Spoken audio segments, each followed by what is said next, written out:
After attending 3 back-to-back emergency summits in Brussels, Belgium, the United States President is all set to meet 2 Ukrainian ministers in the Polish capital of Warsaw to take a stock of the war. US President Joe Biden landed in Poland to get a first-hand look at the efforts to help the refugees fleeing from the war-torn country. Biden has arrived in Reza, which is hardly 160 kilometers away from Ukrainian border. After landing, US President met with soldiers from US's Army 82nd Airborne Division. US soldiers have been stationed there as a part of NATO's protection of the alliance's eastern flank. While addressing US soldiers, Biden said, and I quote, "You are in the midst of a fight between democracies and oligarchs."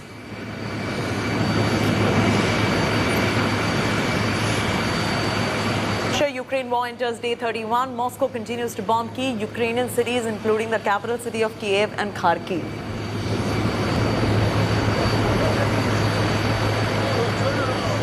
I spent a lot of time in Ukraine when I was a senator and vice president. I've spoken to the Rada in the days when they, in fact, didn't have what you'd call democracy, and was there in the Maidan when the former leader had to take off and head into Russia. And so, you know, but the Ukrainian people have a lot of backbone. They have a lot of guts, and I'm sure you're observing it. The world ain't going to be the same, not because of Ukraine, but I'm not going to be the same 10, 15 years from now in terms of our organizational structures. And the question is, who's going to prevail? Are democracies going to prevail and the values we share, or autocracy is going to prevail? And that's really what's at stake. So what you're doing is consequential, really consequential. We're in the midst of, and I don't want to sound too philosophic here, but you're in the midst of a fight between democracies and oligarchs. My colleague Sneha spoke to Ukrainian MP on Moscow's usage of nuclear weapons in the war. Listen in. About this concern about, the fact that Russia has spoken about it in the past as well and continues to speak about the use of nuclear weapons in the context of US President Joe Biden being in Poland and NATO countries coming together.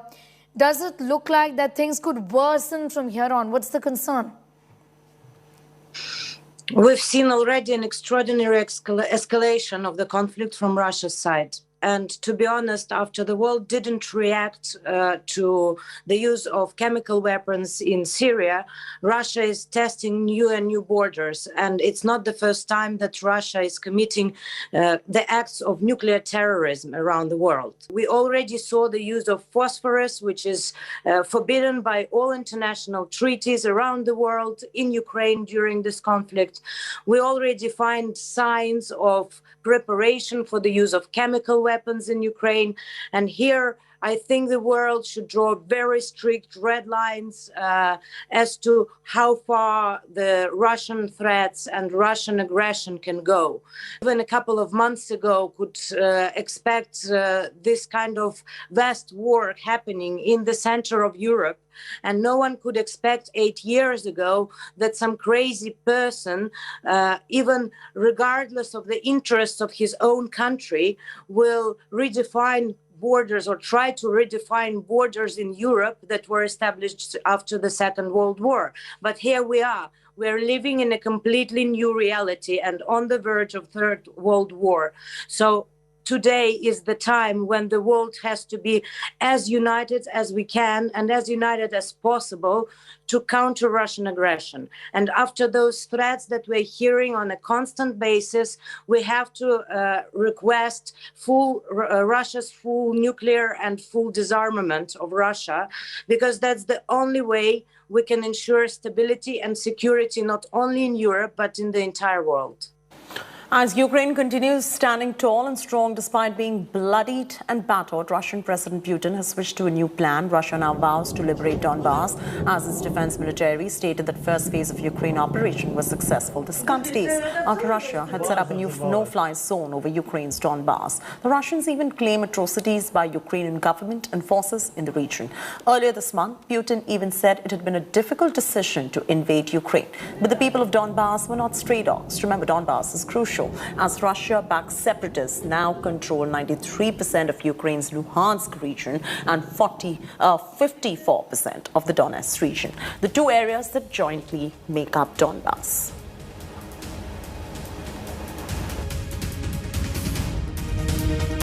Gaurav Sawant now joins us live. He's reporting from Warsaw in Poland. Gaurav, as far as this particular war is concerned and no signs of ceasefire are concerned with the nuclear threat hovering over Ukraine and the rest of the world as well, what is the plausible resolution that in sight at the moment as Biden also made his way to Warsaw?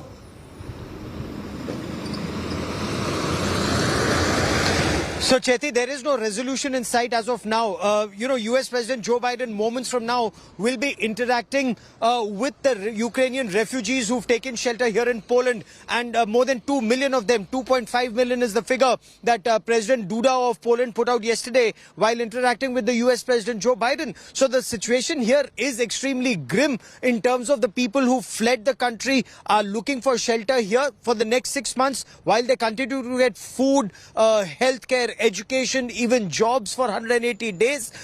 The information that they give us about what's happening back seems to indicate that there may just be an escalation in conflict in the days and weeks ahead. And why are we saying that? The Russians have an objective. Donbas region they've got. The Black Sea Fleet is cutting off supplies from the south.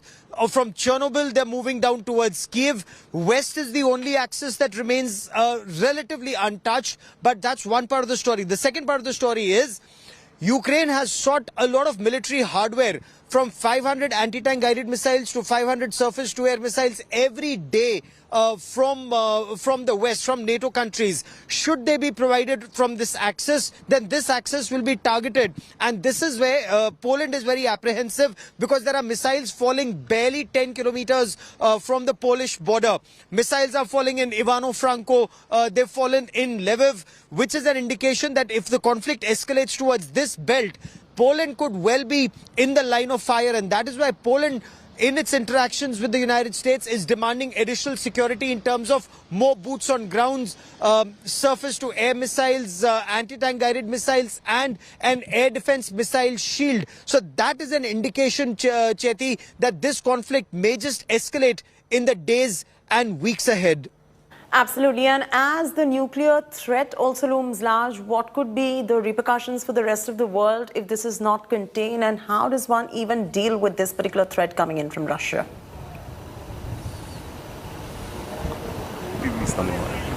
That's a pertinent point. So what is this nuclear threat all about?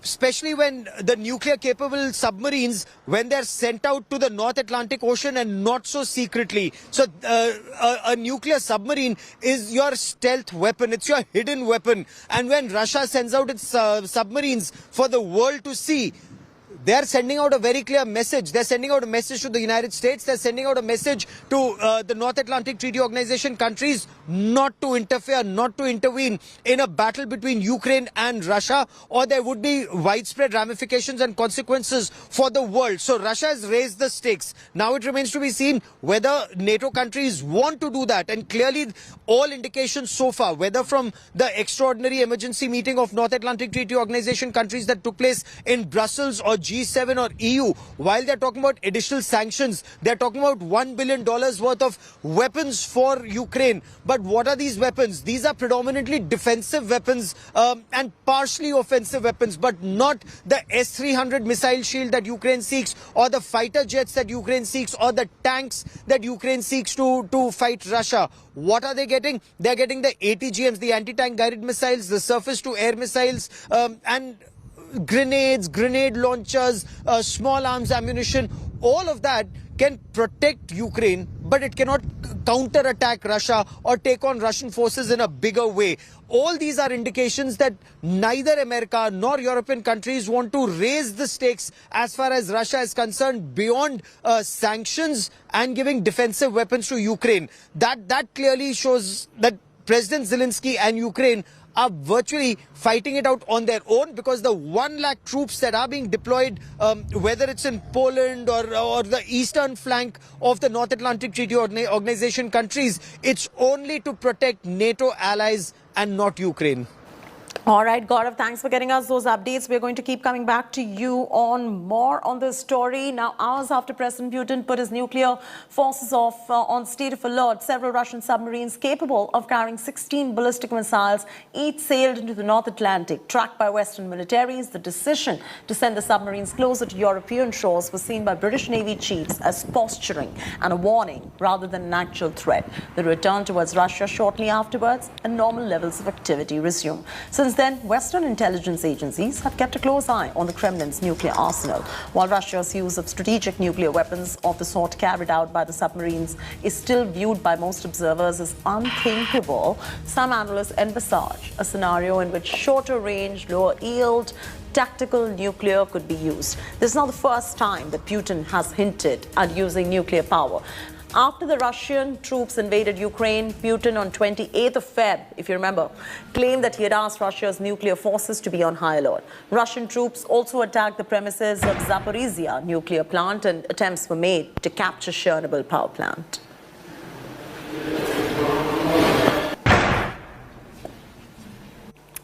Nuclear ballistic missile submarines. Let's explain them. First, the Russian one. Let's bring that on your screen. It is the Bore class is the mainstay. It's Fleet 10. Then we've got the U.S. missile, which is Fleet 14. The mainstay is Ohio class. Nuke is Trident missile. Then there's the Chinese one, Fleet 6. The mainstay is Jin class, Shilang missile. Then there's the French one, which is Fleet 4. The mainstay is Triomphant class, which is the M51 nuke missile. Then you've got the Indian one, 2 fleet, mainstay Arihant class, K-15 and K-4 missiles. That's the one we're talking about. Then you've got the UK one, which is Fleet 4. The mainstay is Vanguard class, Trident missile. A massive explosion led to fire and smoke in an oil depot in Saudi Arabia's Jeddah and other facilities in Riyadh. The kingdom reported rocket and drone strikes targeting an oil depot in Jeddah and other facilities in Riyadh. Yemen's Houthis rebels have acknowledged a series of attacks in Saudi Arabia. The Saudi-led coalition said that oil giant Aramco's petroleum product distribution station in Jeddah was hit, causing a fire in 2 storage tanks, but no casualties reported. Huge plumes of smoke could be seen rising over the Red Sea city, where the Saudi Arabian Grand Prix is taking place this weekend. Drivers and teams later decided to go ahead with the race.